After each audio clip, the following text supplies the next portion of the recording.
Vous ne vous êtes jamais demandé pourquoi. Vous vous rendez très souvent à l'église. Vous êtes très fervent d'ailleurs à l'église. Mais votre spiritualité n'a pas bougé. Regardez ce qui est dit en 2 Corinthiens 3 au verset 7. Moïse, avec le ministère de la mort, avait une gloire qui l'accompagnait. À combien plus forte raison, avec le ministère de l'Esprit, ne pouvons pas avoir cette gloire? Parce que quand vous lisez Exode 34, 29, Moïse, quand il revenait de la montagne, il rayonnait, il resplendissait. Tout le monde le regardait comme ça, on disait non, il y a quelque chose qui se passe. En fait, quand vous entrez en contact avec Dieu, il y a quelque chose que vous devez dégager.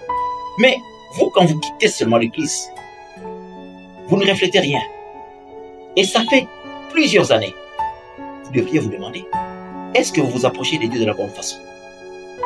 Quelqu'un me disait, mais j'aime l'église parce que là, j'entre en contact avec Dieu. Je dis, vous êtes en retard parce que Dieu veut une connexion constante.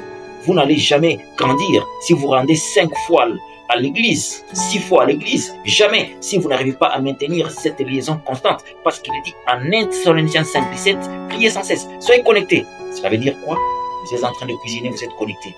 Vous êtes en train de travailler dans votre restaurant, vous êtes connecté à Dieu. Vous êtes en train de marcher, vous êtes connecté à Dieu. Parce que le psalmiste dit en psaume 32, 8, je t'instruirai, je te montrerai la voie à suivre, je te conseillerai et j'aurai les regards sur toi. Ça, c'est le plan de Dieu. Mais aujourd'hui, même quand les gens se rendent dans les églises, parce que les gens confondent, surtout quand on met cette mélodie prophétique, quelqu'un disait, vraiment, là, nous sentons la présence de Dieu ici. La présence de Dieu n'est pas avérée, n'est pas approuvée, n'est pas attestée par la mélodie prophétique. Non. Non, je sens dans mon corps, je sens dans ma chair. On ne peut pas sentir la présence de Dieu. Ça, c'est au niveau de l'âme. Parce que dans l'âme, nous avons les sentiments. Dans les sentiments, nous avons les désirs, nous avons les sensations et les affections. Les sensations, surtout les jeunes dans la spiritualité, quand ils sentent dans son corps, ils disent, ici, il y a Dieu. Dieu, on ne le sent pas. Dieu, on le reconnaît. Les gens qui ont fait un pas dans la spiritualité n'ont pas besoin de sentir. Parce que les sensationnels, c'est au niveau de l'âme. Au niveau de l'esprit, nous avons la conscience, nous avons la communion et nous avons l'intuition. C'est-à-dire, la personne sait. Il dit, je sais. Peu importe ce qui se passe, je sais que Dieu est là. C'est à cela que Dieu nous attend. Pas les sentir. Et c'est comme ça que, quand vous partez à l'église, il n'y a que votre âme qui est exposée aux enseignements que vous recevez.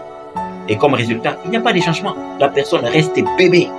Comme Paul le disait en 1 Corinthiens 3, verset 1. Vous qui devriez être de maître, vous êtes encore au niveau du lait. Pourquoi? Parce qu'il n'y a que l'âme qui est exposée. Pourtant, Dieu n'a pas besoin de travailler avec l'âme. Dieu a besoin de travailler avec l'esprit. Parce qu'il vous dit en Galates 5, verset 16, si vous marchez selon l'esprit, vous n'allez plus accomplir les désirs de l'âme. Parce qu'il y a toujours un combat. C'est pourquoi en Hébreux 4, au verset 12, on nous dit que la parole doit nous aider à séparer l'âme et l'esprit. Il faut qu'il y ait une séparation. Mais pourquoi nous n'arrivons pas à marcher selon l'esprit? Parce que nous voulons sentir.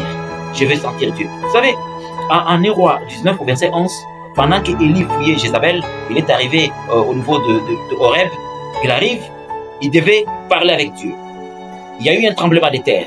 Il s'est dit, bon, combien de tremblements de terre? Ici, je vais voir Dieu. Dieu n'était pas là. Il y a eu un vent très violent. Il a dit, ici, je vais voir Dieu. Dieu n'était pas là. Il y a eu un feu. Élie s'est dit, ici, je vais voir Dieu. Dieu n'était pas là. Et finalement, ni dans le vent, ni dans les tremblements de terre, ni dans le feu, il n'y avait pas Dieu. Et quelques temps après, il a entendu des murmures doux et légers. Là, c'est au niveau de la conscience. Dieu, quand il s'exprime, c'est dans les murmures doux, au niveau de votre conscience.